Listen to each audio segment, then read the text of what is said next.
Sibling लालची brothers paratha pizza. एक गांव में दो भाई रहते थे। एक का नाम था छोटू और दूसरे का मोटू। दोनों बहुत बड़े कंजूस थे। इतना ही नहीं, दोनों छिंदी चोर थे।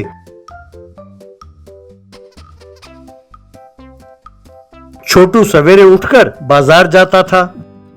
वहाँ जो लोग सब्जी नीचे गिराते थे उन्हें उठाकर वो एक थैली में डालकर ले आता था। वापस लौटते समय किसी के घर के बाद अगर दूध का पैकेट हो और किसी ने उठाया ना हो तो वो उठा के ले आता था।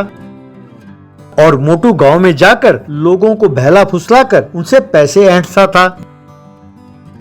बाद में चिकन के दुकान में जाकर दुकान के मालिक को बातों में उलझाते हुए उसे परेशान करता था और तोल मोल करके वो चिकन कम दाम में खरीद कर ले जाता था।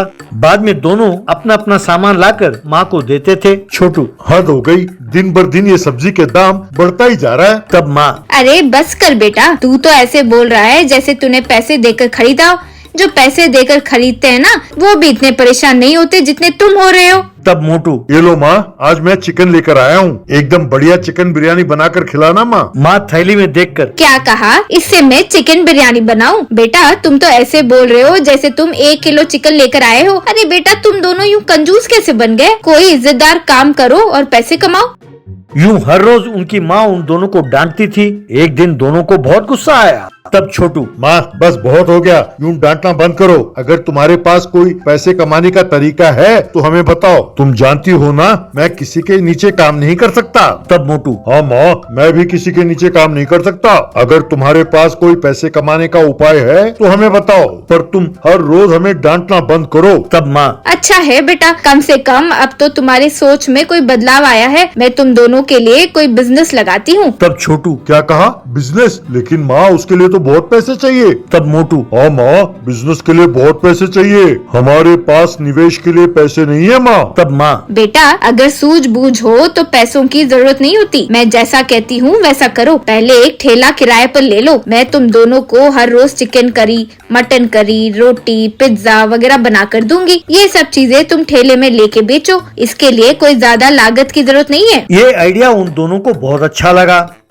वे दोनों तुरंत गांव के अंदर गए, एक ठेले को किराए पर लिया और उसे धकेलते हुए वो दोनों घर आए। उनकी माँ ने chicken curry, mutton curry, pizza, paratha सब ठेले में सजा कर रखा। बेटा जब तक लोग इसे खरीद कर खाएंगे ये ठंडा हो जाएगा। हमें बहुत जल्द पैसे डालकर गैस स्टव खरीदना होगा। तब तक किसी न किसी तरह संभाल लो। तब दोनों एक दूसरे को देखकर हंसने लगे।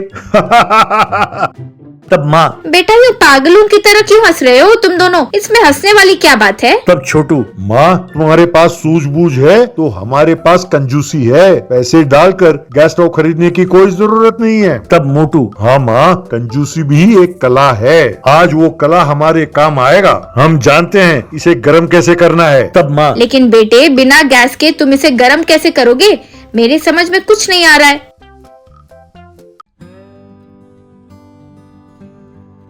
गांव में दोनों ठेले धकेलते हुए आवाज दे रहे थे। छोटू: आओ भैया आओ, गर्मा गर्म पराठा, गर्मा गर्म चिकन करी, गर्मा गर्म मटन करी, एकदम गर्मा गर्म खाओ। तब मोटू: गर्मा गर्म पिज्जा, एकदम देसी पिज्जा। यूं आवाज दे रहा था। छोटू इस्त्री बॉक्स से पराठों को सेक कर बेच रहा था और मोटू हेयर ड्रायर से पिज्जा को गर्म कर रहा था। क्योंकि देखने में ये अजीब था, लोग आकर उसे देख रहे थे।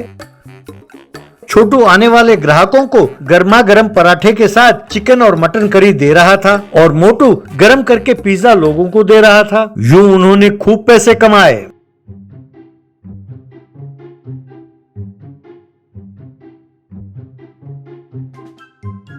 शाम को जब वो पैसे लेकर अपने घर गए और माँ को दिया तो माँ बहुत खुश हुई। यूं वो धंधा करते हुए दोनों बहुत खुश हैं।